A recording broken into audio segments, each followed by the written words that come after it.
Okay, welcome here, Mustafa Sarkar. Thank you very much. Thank you for a brilliant lecture about resilience here at SIP conference 2007 at Boson. Thank you. Thank you so much.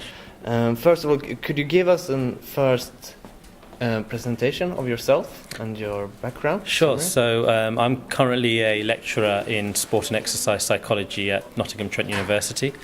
In terms of my background, I kind of do teaching and research, and also do a little bit of applied work, and it mainly focuses on the psychology of performance excellence. So looking at how high achievers in a range of different contexts in sport and business, what psychologically enables them to perform at the highest level. That's generally what I like to do, both in my teaching and my research, and also my consultancy, is to look at helping individuals become better at performing under pressure.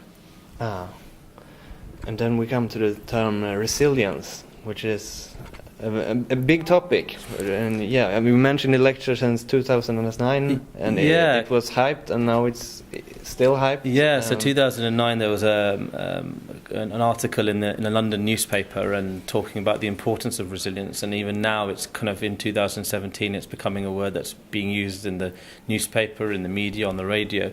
When I talk about resilience, very, very simply, I think resilience is the ability to withstand pressure. And the word withstand is really important. It kind of provides a protective layer or a shield in terms of helping individuals kind of block any negative effects of stress that they may be facing. And resilience in particular, kind of in the 1980s, 1990s, people thought about resilience as something that's internal within the person, that you've got kind of these important kind of qualities that enable some people to thrive under pressure and some individuals not. What we're starting to recognize more and more in the kind of 2000s is that it's not just about the person, but it's also to do with the environment. The environment in the context of sport, the environment that coaches create, the environment that managers create, the environment that parents create, for example. So it's the kind of interaction between the person and the environment that's really, really important. So it's actually a very holistic approach. Yeah, really, really holistic approach. It's not just looking at just internally, it's looking at the support mechanisms that are in place, it's looking at a variety of different people who are involved in that process. So, and I think that's the really important thing about resilience, is it's not something that you've either got or not, or it's not something that is fixed at a certain point in time. It's a capacity that can change over the course of people's life. It can kind of change from context to context, but also from situation to situation as well. Oh, very, very interesting. As I understand it, the preventative side is big and important in resilience. Yeah, it's kind of most of the research and most of the applied work, people think about resilience as being very reactive. So when something goes wrong, we need to demonstrate resilience. I would argue in the context of any high pressure situation, whether that's sport or business, it's important for resilience to be looked at as something that's preventative and proactive. So I think the quote that I used in the lecture was from the Harvard Business Review, and they said that resilience is not about bouncing back from a setback. It's about having the capacity to change before the case for change becomes obvious. And that's kind of the idea that people taking initiative to do things, in having things in place before things start to go wrong. And I think that's really, really important in high-level sport, because resilience for me should be seen that something's proactive when things are going well, but also when things aren't going so well. And I would say in particular in sport, it's very important that resilience, the building resilience, is something that's seen as something that's proactive, definitely. And I know you've worked with many athletes and written many good articles about athletes and resilience. Are there any examples of this proactive approach? Do you have any role model how to approach resilience that you can share with us? Yeah, so I guess one, not necessarily kind of examples per se, but I guess one area of building resilience is actually to start off with having open and honest conversations about resilience.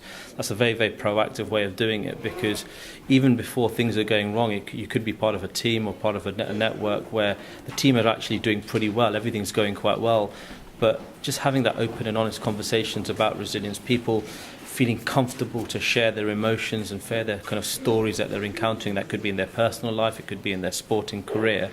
So I think that's first and foremost is people having open conversations about it, but also understanding what resilience is, but also at the same time what resilience is not. And I think I talked in the lecture that resilience is not about suppressing emotions or showing no emotion. And again, people being aware of that they can feel comfortable to talk about their emotions, feel comfortable to show their vulnerability. So I think that's the first and foremost is coaches and athletes to have that open and honest conversation about when they feel that they can develop their resilience in that way. And I think the other part of building resilience and kind of that proactive bit is to think about times when you've encountered some sort of setback or encountered some sort of adversity. You might not have encountered it now, but it could be maybe 3-4 months beforehand. You've encountered something. How did you deal with that? And if you've dealt with that pretty well, what lessons can you learn from dealing with adversity that can be applied in future situations? So I kind of give the example of an injury. I know a lot of athletes go through injury quite a lot. What have you learnt about going through an injury that you can apply to when you might have, been deselected from a team, for example? So that's the other aspect of being proactive is taking lessons on board from previous experiences and thinking about where this can be applied in other situations. So creating this open climate where people dare to share and talk about resilience, and also, like you said here in the end. Yeah, I think the culture is really, really important that coaches create. That it's people feel safe to share their stories. People feel safe to talk about their vulnerabilities. And I think there's a technique within sports psychology called kind of personal mutual disclosure sharing, where you can kind of share people's stories.